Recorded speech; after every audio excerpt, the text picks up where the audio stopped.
ya. Yang pertama yang terkait dengan masalah apakah beberapa US bank yang besar saya lihat kompak asetnya turun, apakah ini cara mereka agar aset tidak menyentuh kewajiban untuk spin off. Nah, kalau menurut identifikasi kita sebenarnya tidak demikian. Ini sebetulnya pertama ini bahwa mereka itu yang sudah memenuhi persyaratan itu juga memiliki waktu 2 tahun nih untuk mengajukan secara resmi kepada OJK mengenai rencana mereka untuk spin off itu, dan ini tentu diperlukan persiapan ya yang memadai terkait dengan tentu saja dengan bisnis model dan lain sebagainya yang harus mereka sempurnakan ketika mereka harus menjadi push gitu kan Bank Umum Syariah.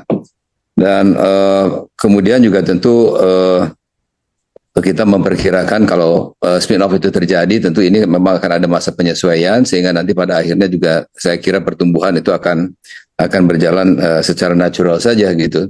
Jadi yang pasti teman-teman tidak ada ini yang fenomena regulatory avoidance ya. Dalam hal ini saya kira kalau ada bank yang melakukan itu terlalu beresiko terhadap pangsa pasar, dan tentu itu akan men-trigger pemeriksaan oleh OJK, dan itu saya kira sangat tidak kondusif ya, dan kita sudah melakukan klarifikasi bahwa itu tidak terjadi seperti itu.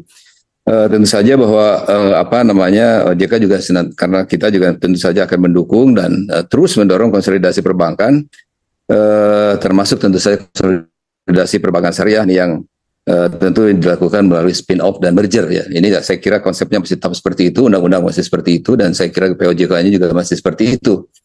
Jadi tentu kita akan bergerak ke arah sana gitu. Tentu bank-bank pun sekarang sudah memenuhi persyaratan. Ada beberapa sedang melakukan analisa internal mereka, dan ada bank-bank yang sudah mendekati ketentuan juga tentu saja saya kira sudah akan melakukan analisis untuk persiapan untuk mereka melakukan spin off dan atau merger sekaligus gitu kan. Dan ini saya kira beberapa skenario itu tentu sedang mereka susun seperti apa yang tentu yang terbaik buat mereka yang masing-masing tentu saja.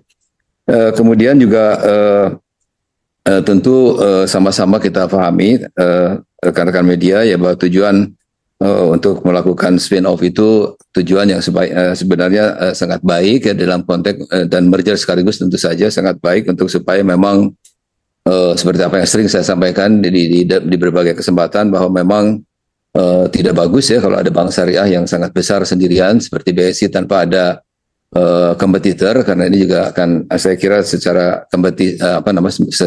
policy secara competition policy saya kira ini juga kurang bagus ya, dan saya kira ini juga memang kita perlu dari waktu ke waktu memperbaiki struktur pasar kita ya agar kita memang memiliki bank-bank yang dari hari ke hari semakin besar ya, karena saya kira memang untuk bank itu size does matter. Ini yang paling penting ya teman-teman, karena efisiensi yang sangat luar biasa ya. Itu sudah dibuktikan lah oleh bank-bank kita yang melakukan merger sejak dulu ya sebetulnya, dan termasuk juga mungkin BSI bagaimana loncatan itu bisa terjadi karena memang melakukan merger yang bisa dikatakan juga memang signifikan. Oleh karena itu tentu saya yakin betul bank-bank yang sekarang sudah memenuhi persyaratan itu juga akan berpikir secara positif. Mereka juga tidak akan berorientasi semata-mata kepada urusan shareholder value atau mencari keuntungan semata-mata, tetapi mereka juga punya tanggung jawab yang lebih besar ya untuk memperkuat struktur keuangan di Indonesia ini.